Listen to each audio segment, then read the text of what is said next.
7 দিনের WBPS, WBCS এবং পুলিশের ট্রেনিং, পাশাপাশি আর্মির ট্রেনিং ও চাকরির নামে প্রতারণা চক্র ফাঁস ব্যারাকপুর মোহনপুর থানা এলাকায়। 300-র বেশি যুবক যুবতীর কাছ থেকে লক্ষ লক্ষ টাকা হাতানোর অভিযোগ, গ্রেপ্তার 2 জন।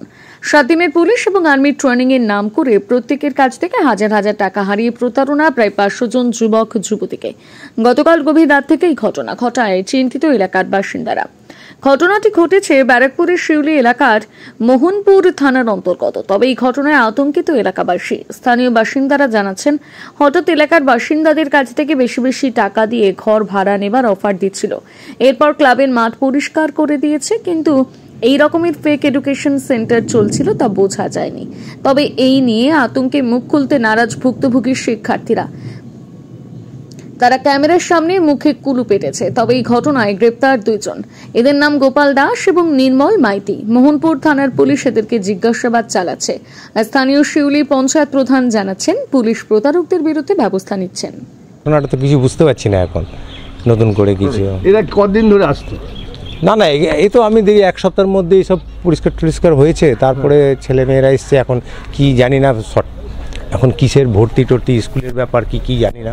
কি ছিল এটা আগে তো শুনতাম যে মিলিটারিদের স্টুডেন্টদের ট্রেনিং হতো। হ্যাঁ, তারপরে তো কিছুদিন যাবৎ বন্ধ ছিল, আবার নতুন করে খুলেছে সপ্তাহখানেক। তা আবার তো এই জিনিসগুলো দেখছি আজকে। এখন সঠিক তথ্য আমরাও জানি না কিছু। চান আপনারা? না, আমরা কি চাইবো এখন এইসব ব্যাপারে? আমরা কিছু বলতে পারবো না। তদন্ত যারা করবে, আমরা কি বলবো? আর দেখছেন পুলিশ একদম ভর্তি পুলিশ। হ্যাঁ, এটাই তো রাত থেকে দেখছি পুলিশের সঙ্গে। আমরা তো কিছু বুঝতে পারছি না ব্যাপার। আপনার নাম? পিটার। হ্যাঁ, পিটার। জানে না গ্রামের মানুষ, সাধারণ মানুষ, চাষাবাসা লোক, এইটাই দিয়ে আমি জানতে পারলাম না একটা কিছু ঘটনা ঘটেছে। তো এছাড়া আমার কিছু জানা নেই দোকানে।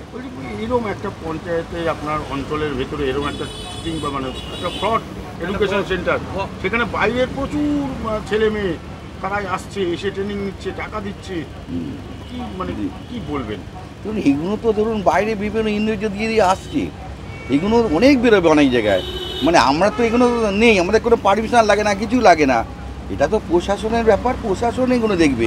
তবুও আমি শুনে তো তাজ্জব হয়ে যাচ্ছে এখানে। কিন্তু এখানে ধরুন আমাদের আরও কড়া হওয়া উচিত, এইগুলোকে কঠোরভাবে দমন করা দরকার। জানেন অনেক ছেলেমেয়ের ভবিষ্যৎও নষ্ট হচ্ছে, এবং আমাদের এলাকার অনেক মানুষ গরিব মানুষ যারা ধরুন দূর দূরান্ত থেকে আসছে, তারা দেনা করে জমি বিক্রি করে এই ট্রেনিংগুলো দিচ্ছে, এবং ধরুন টাকা পয়সা চাকরি দেবে, তাহলে ইমিডিয়েট আমার মনে হয় গ্রেপ্তার করাই ভালো। অ্যারেস্ট করেছি ইতিমধ্যে পুলিশ, কিন্তু এই যে এত বড় একটা চক্র আপনার পঞ্চায়েতের মধ্যেই হয়ে গেল, মানে এটা নিয়ে আমাদের তো এগুলো কেউ কারুর ওখানে বিল্ডিংয়ে করছে, এগুলো তো আমাদের পারমিশন লাগে না, কিছুই লাগে না। এগুলো ভেতরে কী হচ্ছে তো বলতে গেলেও তো অসুবিধা আছে, এবং অপর দেখে এবং কোনো কারুর হাত রয়েছে ভেতরে। এখানে এত বড় কাজ কি করে হতে পারে? কারোর হাত তো আছে। হ্যাঁ, নিশ্চয়ই আছে, নিশ্চয়ই। তারা কী করে, এটা তো আমাদের জানা ছিল না। আমি বললাম না, কালকে রাত্রে আমাদের যারা তেল দেয়, ঘাসের তেল মানে মশার ডেঙ্গুর কাজ করে, তারা কাজ করে ওই মানে ধরুন 9টার পরে গিয়ে কাজ করে, রাত্রি মানে 12টার মধ্যে চলে আসে পরিচর্যা করে। কিন্তু তারা কিনেনি, তারা বাড়ির লোক যখন ফোন করছে, হয়তো কোনো কারণে ওভার টাইম করছে, এটা জানতে পেরেছে। কিন্তু রাত্রে জানা গেল তাদের ঘিরে রেখেছিল, তারপরে তারা রাত্রি 12টার সময় বাড়ি গেছে। এইটাই আমি জানলাম। কারণ ওরা কি ওখানে আমি জানি ওখানে আর্মিদের ট্রেনিং হয়, এইটাই আমার জানা ছিল। কিন্তু আমার নাম আছে অরুণ কুমার ঘোষ, শিউলি গ্রাম পঞ্চায়েত প্রধান। কিন্তু এগুলো আমরা কী করে জানবো?